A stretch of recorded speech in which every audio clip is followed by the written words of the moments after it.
Two dangerous suspects, an accused rapist and an accused killer, are on the run tonight, each wanted on felony arrest warrants after failing to show up in court. One King County judge, Johanna Bender, is responsible for setting them free. This judge is indicative of the problems of violence in this country. It's not a gun issue.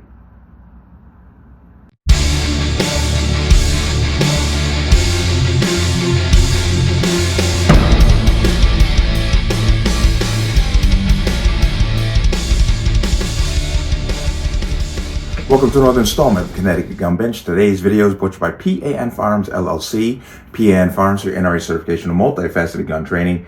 You can reach us at 203-300-6343 or use our website at www.panfirearmsllc.com. As always, there'll be a link in the description box below. If you like channel, like content, and what I do, you can support me, link, everything appreciated. And once again, comments on gun-related channels are being scrutinized, so please realize that your comment can be removed without notice.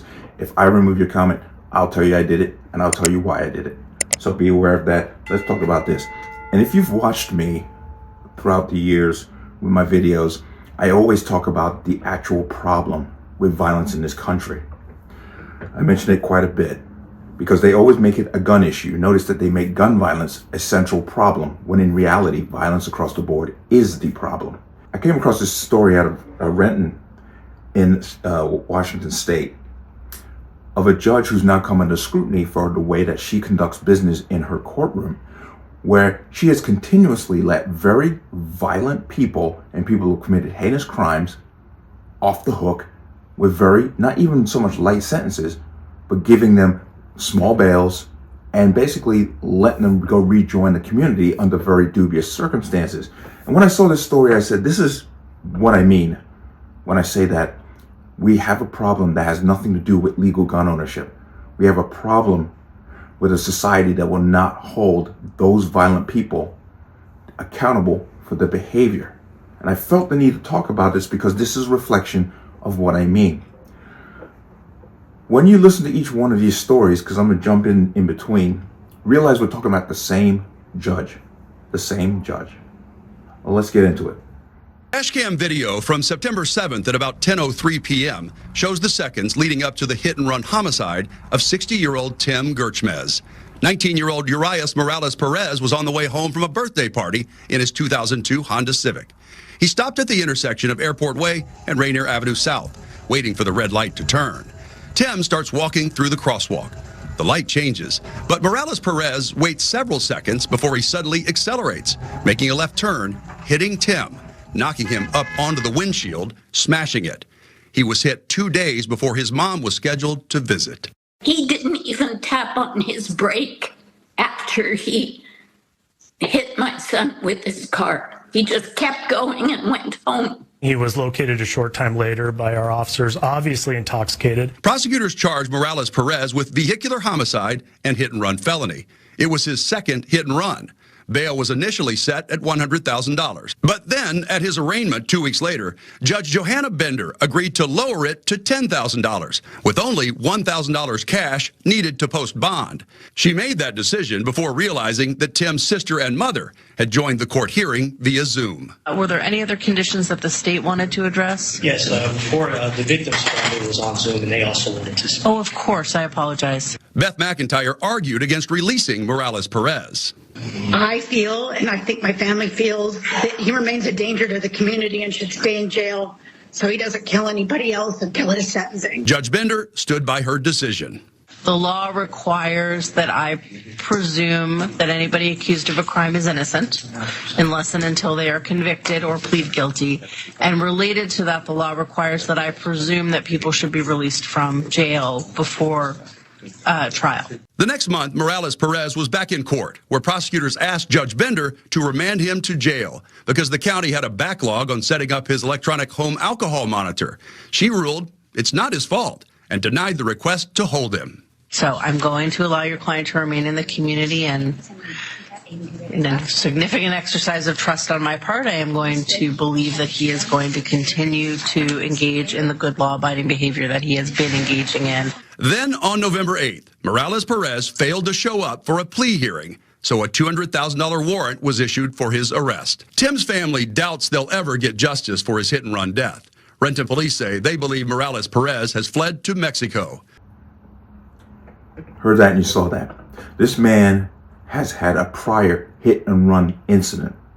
Now, obviously, that person did not die, but that's irrelevant because he has already proven himself to be a danger to the community with his first incident. Now he has killed someone. This judge allows him to go home without an ankle monitor of any kind whatsoever, gives him 10 days, and he flees the country. Let me show you the next one. While judicial rules prohibit judges from doing interviews about their decisions, Judge Bender did address criticism she's received. Her comments came at a hearing last October to increase Keshawn Jemerson's bail. He's accused of killing a handyman. Judge Bender told the suspect's mother she empathized with her. This hearing isn't about me, but I will share with you that I often get death threats based on the decisions that I make, which is equally frustrating to me because I'm trying to do my job, and it should not be the responsibility of any member of the public to threaten my life because I am trying to uphold the law. Once again, here's a person who has killed another human being, and she has once again put wokeness in front of the law. Here's our third story. And then there's Jose Lopez. Renton police arrested him for rape second degree. Judge Bender gave him electronic home monitoring. He disabled it and hasn't been seen since. Yeah, I think it really thwarts the trust in the justice system when our community sees it's almost like a revolving door of we're arresting these violent criminals and then they're allowed and released back out on the street. You heard that and you saw that. The man commits rape. And she, once again, lets the man out of prison, allows him to get back in the community, and he disappears. And she justifies all this, claiming that she is trying to uphold the law. Let me give you one more story. This wasn't the first time Renton police have arrested a dangerous suspect, only to see Judge Bender set them free. Oh, hell no. Hey, where's Littleton? Oh, my God, bro. You guys blind. Jamari Wilson was finally caught by the Violent Crime Unit after a year on the run. He cut off his GPS tracker after Judge Bender released him from jail on electronic home monitoring. He's back in jail now on $350,000 bail, charged with new gun crimes. Once again, she took a violent person, put him out on the streets, and he goes right back to the trade that got him in trouble in the first place, right back to the same thing. He got busted once again on gun charges because she put him the first time on monitoring and he cut the bracelet off and the police picked him up a year later. The guy was on the run. Once again, I come back to the fact that this is the underlying problem with violence in our society. And this is not just this one judge in Washington State. This is throughout the country. We have judges who are being activists from the bench. They play this whole game of telling us that holding certain suspects accountable for what they do is racist. And we must bend over backwards for violent people so that somehow we become a better society by letting these criminals run the streets. It is so frustrating because the only answer they have to violence is to proclaim gun violence as somehow the worst thing that we have in our society. Never mind rape, never mind stabbings, beatings, being mowed down by a truck. No.